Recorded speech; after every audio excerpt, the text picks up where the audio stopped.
Brenen Lorient has a career day as West Virginia dominates Lehi. Pitt's up next.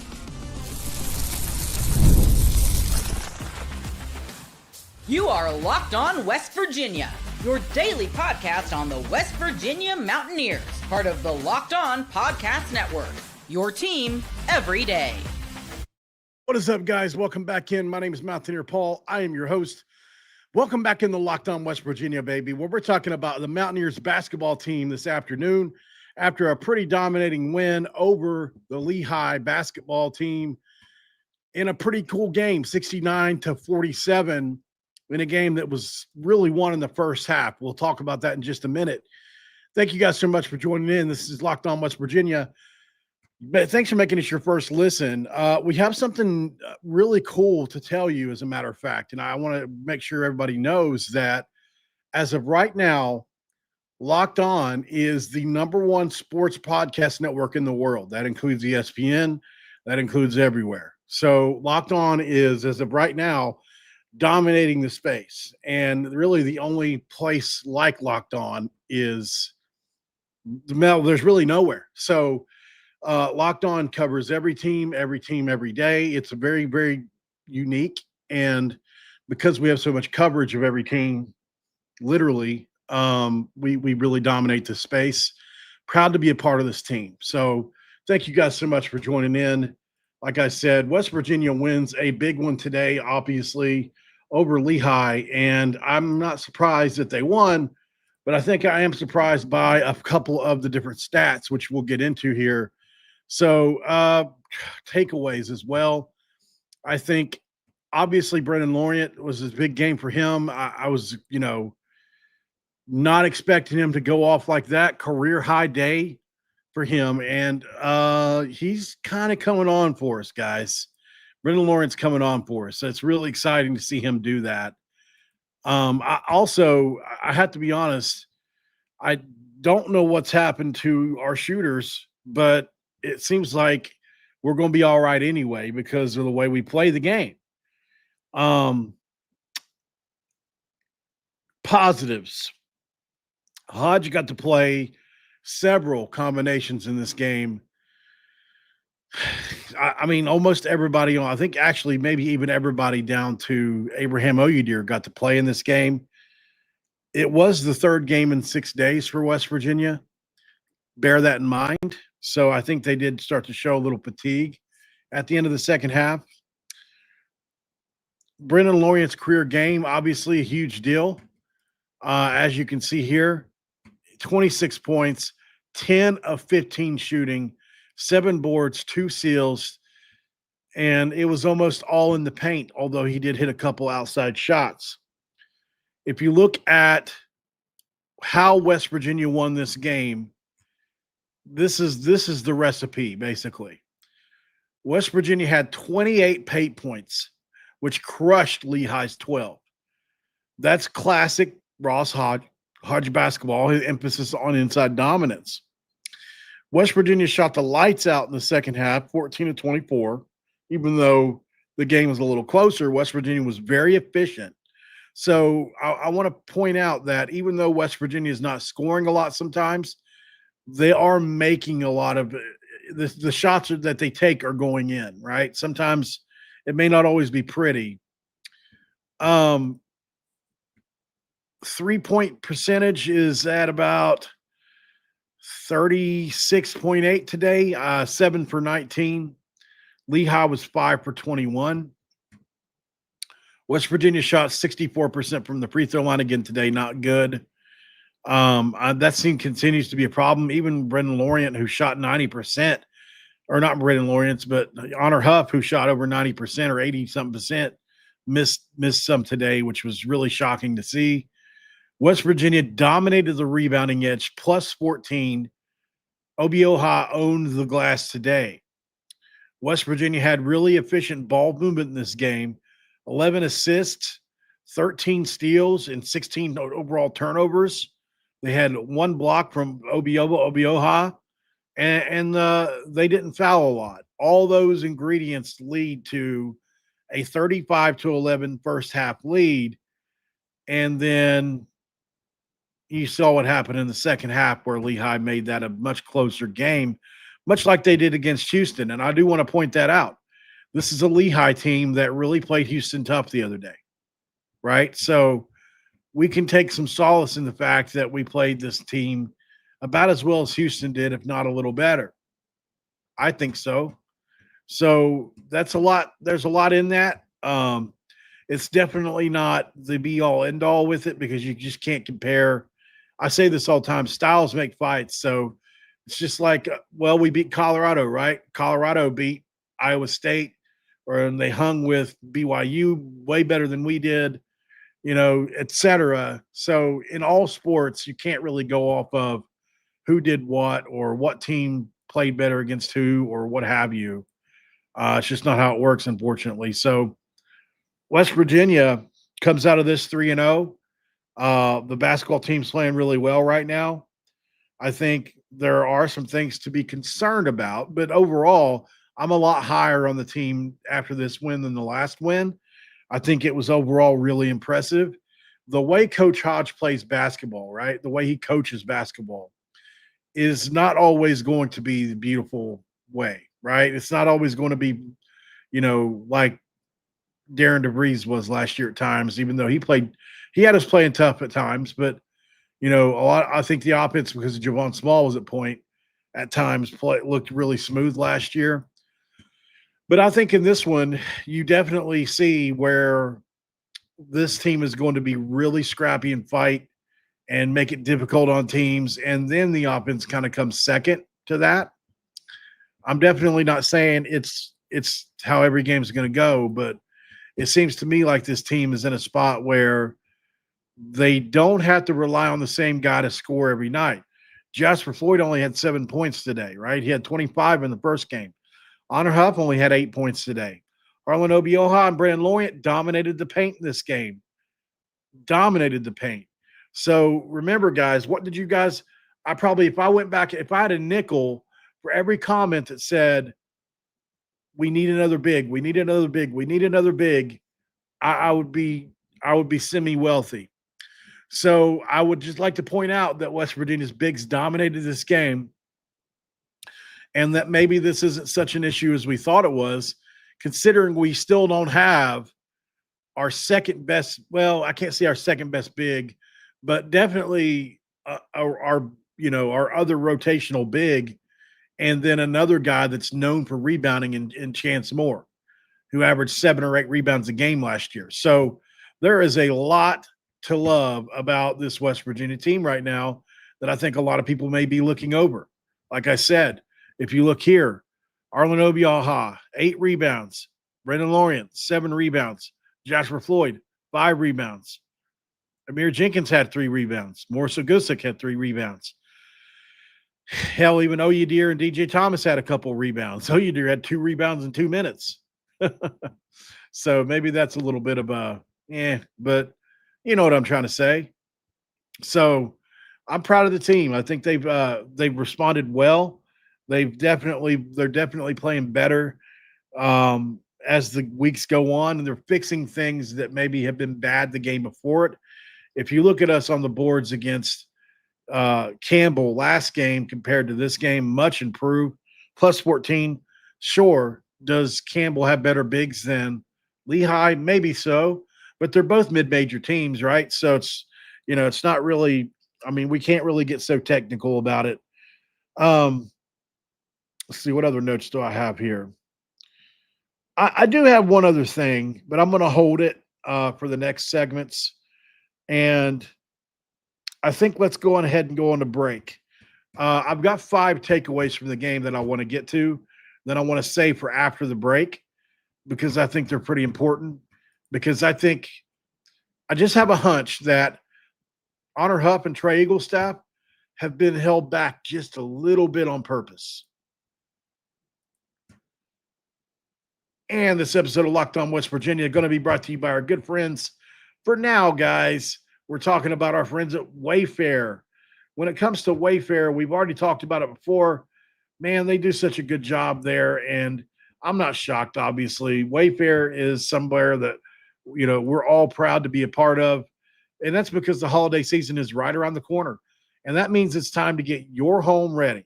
Whether you need more seating for guests, cozy new linens, or fun serveware for holiday hosting, their Black Friday sale is here to help you make your space shine. The best part is you don't have to wait. Black Friday deals are happening all month long, and it's up to 70% off everything from sofas to spatulas. Browsing through their site, it's really easy to find pieces that actually fit your style. Nothing generic, just quality designs that don't feel personal, that do feel personal. Sorry. If you've ever hosted family for the holidays, you know how much difference a few nice touches and a few new touches can make. Wayfair makes that easy and possible. Don't miss out on the early Black Friday deals today. Head to wayfair.com to shop Wayfair's Black Friday sale for up to 70% off. That's WAYFAIR, every style, every home. All right, we're back here in Locked On West Virginia. In segment 2, we're going to crack a gator do on this one. Just a gator do. It's okay. We're fine. We're going to survive it. I have to go out and get some Diet Dooski. It's not the end of the world. We're going to survive this, I promise. 5 takeaways that I have from this game. So let's jump into that. Brenen Lorient's the real deal. I've seen enough. Obviously 26 points, 10 of 15 shooting, 7 rebounds, 2 steals, and what a presence in the paint he was today. He really neutralized what size that Lehigh thought they had and looked every bit the alpha dog that West Virginia needs in the paint at times. He continues to morph into different – what's the word I want to use here? He continues to morph into different kind of things that West Virginia needs. This game, they need a lockdown defender on the wing. This game, they need a guy that's going to dominate the post. This game, they need a guy that can run the floor and get transition dunks. He's the glue holding this team together, and I love everything about it, man. He really skyrockets our ceiling up a little bit. Defense is West Virginia's calling card still. I thought coming into this season we would be a shooting team. And while I do think we will still be that once we get the kinks worked out, I think that maybe I was wrong about how quickly that would happen. And so you hold Lehi to 34% field goal percentage and 47 total points. Vintage Mountaineer D, obviously, 13 steals, 16 forced turnovers, 22 points off turnovers, the switches, the traps, the different undulating kind of way he calls the defense. I mean, it's you never know where it's coming from. And I don't know if undulating was the right word, but it worked for me in the moment. And so we suffocated them, right? We held them to 11 points in the first half. That's really hard to do. So could this unit carry us deep if it comes to it? And if that continues to hold? I think so. I do think so. I mean, deep as far as into the season. Now, I'm not saying that we can't be a team that, maybe gets a tournament bid or what have you. But I'm just saying, when you look at the overall stats here, look at this. You hold them to 34.8% field goal percentage. Their total rebounds held down to 21. I say it all the time. Rebounding is a part of defense, correct? So let's not trip off of that and be really proud of the Mountaineers. I think they did a great job today. Very proud of them, man. Okay, so another takeaway I have is the rebounding edge. Like I said, plus 14 on the glass, 35-21. OBL had 8 and 4 offensive rebounds. Second chance points was 14-4. That's a big deal. So could the Big 12, with this field so much parity, could a blue-collar team like this with a trait like this help West Virginia in the future? I think so. Number 4, the bench depth. We have some pretty good bench depth right now, 18 bench points. So Amir Jenkins came in and had a pretty good game. Had a couple of freshman plays for sure. 6 points, 3 rebounds. Morris Agusic had 2 points, 3 rebounds, 2 steals. They provided some sparks here and there on defense especially, and continue to be somebody I think we're going to be able to lean on going forward. And then you get to the number 5 takeaway. the shooting efficiency without over-reliance on threes. 46.9% field goal percentage overall. And much like a team that runs and passes, West Virginia was balanced inside and out. 28 paint points, 21 from deep. Huff had his 300 career triple, which was a fun milestone. But they didn't have to force it, right? They're working smart under Ross Hodge. And so we're not going to have to dive into just nothing but three-point shootouts. Now, I want to say this, and maybe I'm wrong. I do think that it's partially that Eagle staff is trying to find his way. But I also think that he's being held back a little bit. They're not running a whole lot of sets for him. They're not doing a whole lot for Eagle staff yet, right? They're just not. I mean, if he's your best scorer, which he should be one of the two best, then you should be running him off screens or you should be setting a bunch of pick and rolls. Why isn't he in ISO situations more? I'll tell you why. Because West Virginia hasn't needed to play that card yet. My opinion. We'll see if I'm wrong. My opinion, I'm just saying, he's trying to get acclimated, sure, to a new role. But while he's learning that new role, you can't tell me there isn't a few times where we could have thrown it to him and just let him do his thing, But I can't remember a time since he's been here that he shot the ball twice in a row going up the floor. Volume scorers like that typically need that kind of – you just got to keep shooting to get a rhythm, right? It's just the way players like him work. So I'm not ready to give up on Eagle staff. I know a lot of people were typing about it. I saw it on Twitter. He's playing really tough defense right now, guys. He had multiple tip balls, multiple steals today. I was very proud of his defensive performance. It's gone very, very unnoticed. And I just want to say, Huff too. Huff had several steals today as well. But Huff's presence is it's pretty obvious. He's going to make a difference. There's going to be a game where he has 5 or 6 threes, and it's going to be like, it's going to be like with Javon Small last year, where it's like, oh man, this dude just took over the game. I do think there are going to be games where Huff does that. We're just kind of waiting until these other guys get back, so we're made whole with our full team, etc. But yeah, so I'm just curious. Let me know in the comments how you feel. Do you think that's a possibility that Eagle staff maybe has been held back a little bit? I'm not saying they're not letting him shoot when he's open, but they haven't actually been running plays for him very often at all that I've seen or noticed. So let me know how y'all feel about that. Overall, proud of the team. Think they absolutely deserve the credit for all that they've accomplished through the first 3 games. By the way, if you go back to that very first secret scrimmage, we heard about it. It was Honor Huff. It was Trey Eaglestaff. They made 19 threes in the game. Eaglestaff had 6 threes in that game against Maryland. And now you're playing mid-major teams and he's not even scoring. I mean, what did he have today?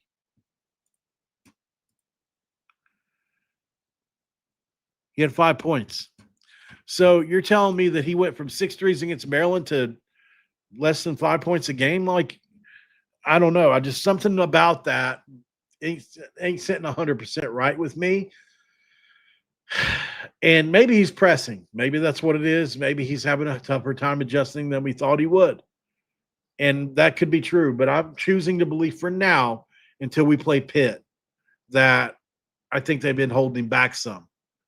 Let me know in the comments if that makes any sense to anybody. I'm going to put it on X as well. And let's go to break. We'll come back, put a bow on this one as we talk about this big West Virginia win right here on Locked On West Virginia. Stick around.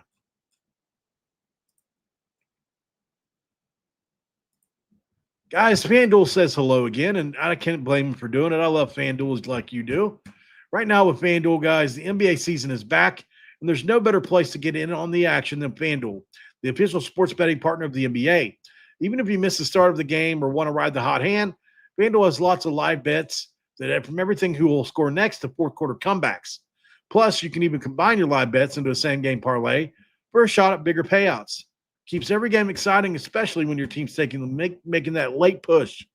Right now, FanDuel is giving $300 in bonus bets when you win your first $5 bet. So head to FanDuel.com today, sign up, and play your game with FanDuel, the official bet sporting partner of the NBA.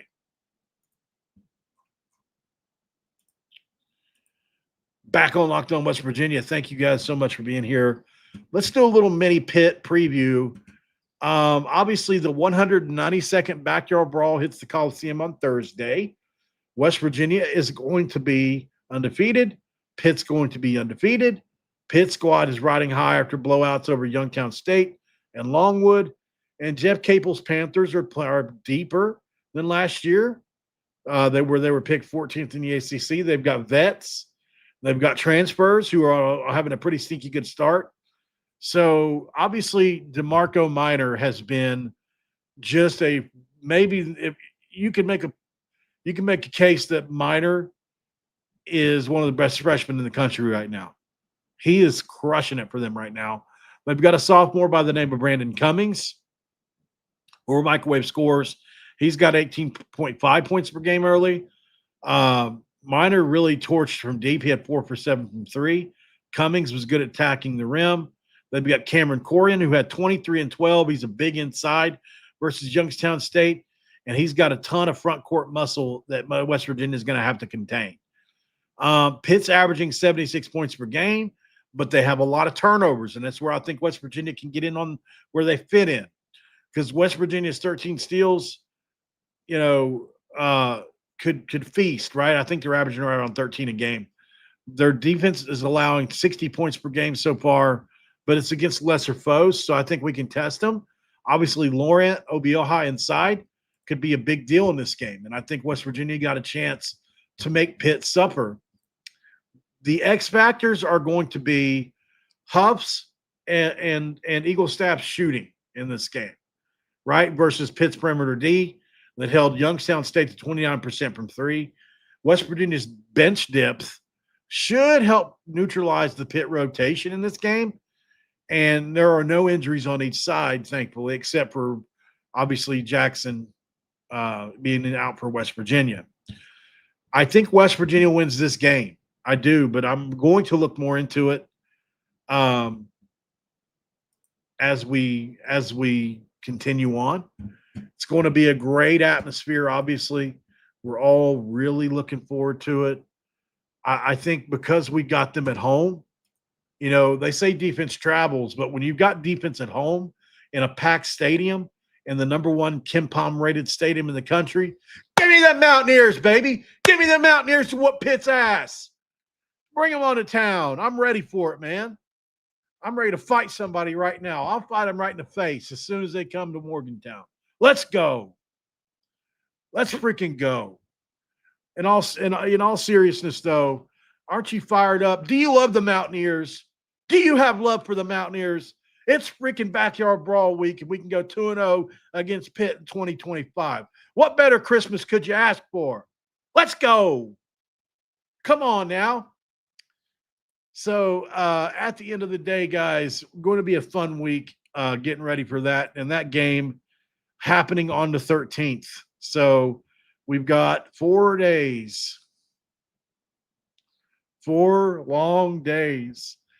Now somebody can queue up that 84 years meme that they do from the Titanic. So big win for West Virginia today. Sorry I was yelling. I got too excited. Thank you for the hat compliments. But overall, y'all, I will see you on the next one. West Virginia, big winners today, man. Also, got to tell you, Big 12, Locked On Big 12, that is the second show that you should listen to for today.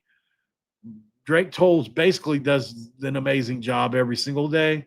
But if you want somebody that's going to break down the most exciting conference in college sports, that's the dude to do it. From the rivalries to the championship game and everything in between, you can find Locked On Big 12 on YouTube or wherever you listen to your podcast. And you can be part of the Locked On Podcast Network. We talk about your team every single day. And I'll see you on the next one, guys. Q Country Roads. And I'll see you guys here in a little bit. Got another video I'll be doing on the football team. See you then.